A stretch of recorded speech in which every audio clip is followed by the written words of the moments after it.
Hi, my name is Elizabeth Maynard, and I am doing my book talk on empowering feminist literature.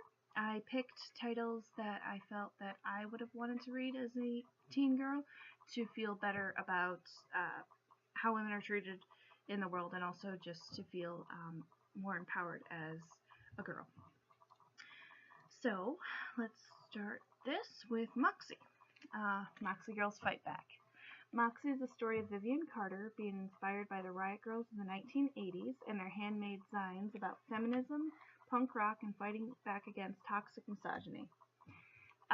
Vivian wants to create a revolution within her small Texas high school and is frustrated by the principal's son feeling empowered to disrespect his female classmates by saying things like "make me a sandwich," or his friend wearing shirts like "what time do your legs open?" Oh, by the way, it's Jennifer Matthew.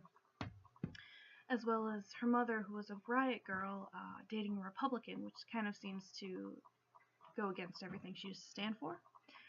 So she starts writing these zines as Moxie Girl and suggesting demonstrations for the other girls to read about and perform. So when they had all male administrators judging the appropriate clothing of the female teenage students, they did a bathrobe rally where all these girls came in bathrobes, saying that, well, if we're being held to a unreliable standard and being told that we're seducing our male classmates by what we're wearing and distracting them from their studies, then we'll just wear a bathrobe and no one will have a problem with it because we'll be completely covered. It was awesome, and I loved it, and I loved how it mirrored the idea of, first of all, these voiceless girls having a voice through the design and through these community actions, but also that, yeah, these ideas of like your dress policy being used only against the girls as a way to make them afraid and scared, and then them pushing back against it. Next is the disreputable history of Frankie Landau Banks.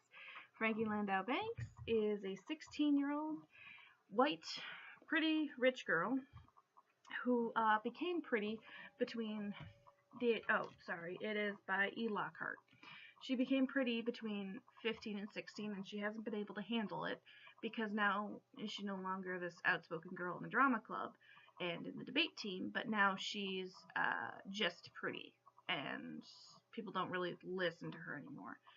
So she's fighting back against the frustration of being like what good girls do, and boys will be boys, and decides to have a criminal mastermind plot to take over an all-male secret society within her school, primarily because they won't let her in.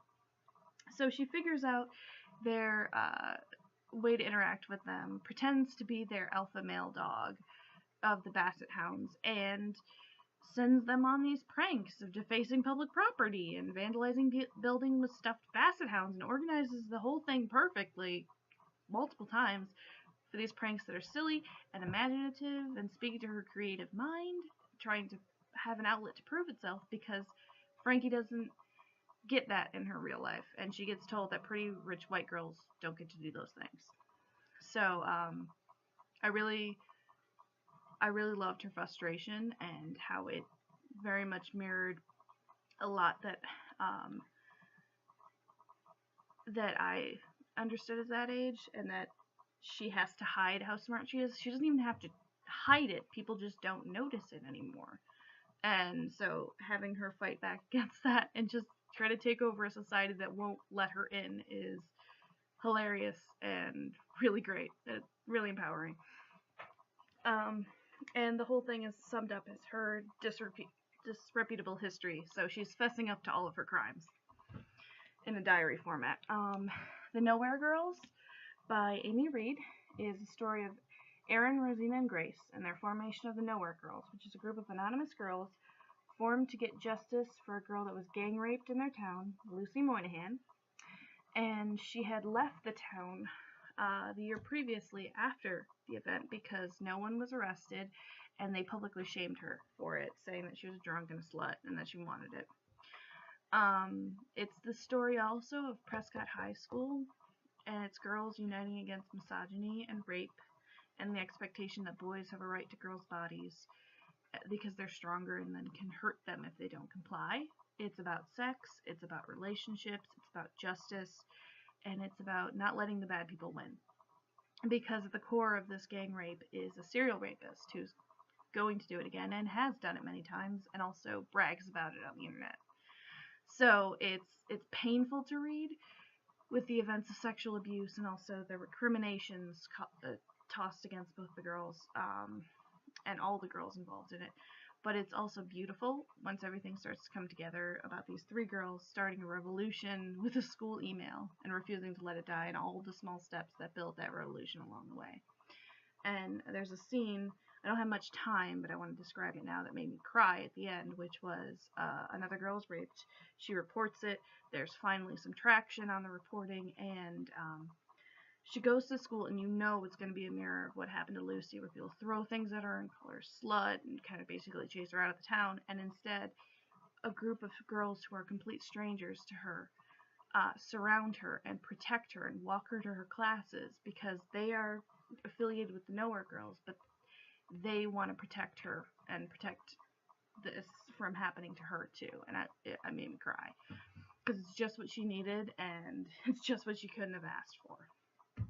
Next two are a little easier on the reading. They're both volume 1s because any of these volumes of the series are great. So that I've read of them, I've read like 5 of each. But I picked them because they're strong female characters. It's the main point of these comics, and there are not that many in comics. And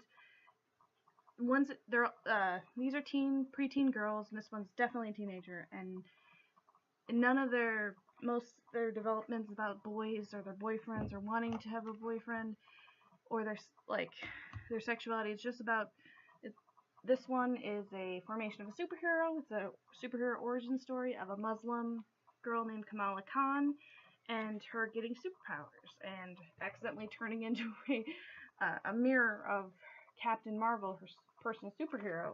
And it was a white woman, and the kind of impact of that for her changing her ethnicity when she tries to become a superhero. Anytime she gets uncomfortable, she turns into a mirror of Captain Marvel.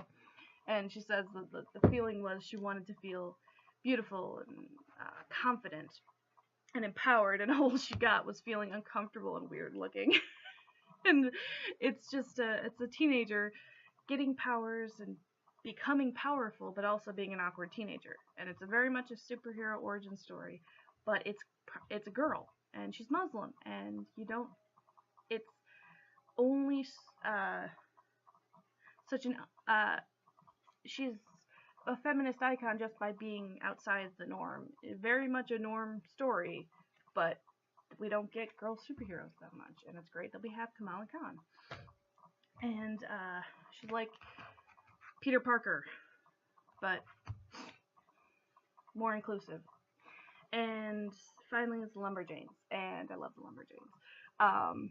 It is friendship to the max.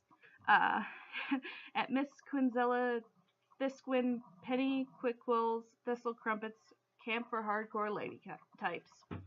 And it's by Stevenson, Ellis, Waters, and Allen, because it's a comic, so you have multiple illustrators and writers. It's a bunch of girls who are hardcore lady types, exploring their camp, having kind of weird fantasy adventures. Like they go boating and they find out there's a sea monster in the river, and they need to figure out why their camp is so strange. But primarily their focus is being friends to the max, being awesome in their own ways, and being hardcore lady types in a camp that specializes in hardcore lady types. That's their goal is like this. There's a girl who's extremely smart and extremely strong. She actually arm wrestles a golem thing and wins. And she doesn't have to pretend not to be strong or pretend not to be as smart, because she has to be as awesome as she can be. And I love that it's so freeing for these girls to be that way, and it's expected that they be that way. And they're the best of the best. Why wouldn't they be the best? And so yeah, they can be feminine and strong or smart or sassy or any adjective as long as they're adventuring and doing their best and maintaining their friendship. And it's an inclusive group of girls, and it's silly, and it's heartfelt, and it's a joy to read. I also liked that this one I know I'm getting at my time point, but this one scene at the there's so many scenes I want to tell you guys about, but this they have fun in the water, and one of them gets a bunch of water in their mouth from the river monster, and they need to perform CPR, and they're like, I don't know how to do CPR, and these are all girls. So one of them's like, you gotta give her some smooching. Yeah, it's like, yeah, definitely smooching. How will that help? And you got an idea that the girl who needs CPR and the girl who's supposed to give her CPR kind of have a bit of a crush going on, maybe. Or maybe they're just really good friends, but they're like, you have to smooch her and blow the airs into her lungs like she's a balloon. It's just like, of course, they're teens, they're dealing with sea monsters, but the most important death-defying thing is possibly kissing each other. I love it. So yeah, that's my list of my book talks on feminist literature, and oh, I'm so sorry, I did it again. I'm sorry. Nowhere Girls is Amy Reed. Miss Marvel is Wilson and Elfona. I forgot. I know Wilson is the writer on all of them. Elfona, I think they switch illustrators occasionally. Sorry, I missed that one again. But yep, that's my book talk, and my bookmark will be forthcoming.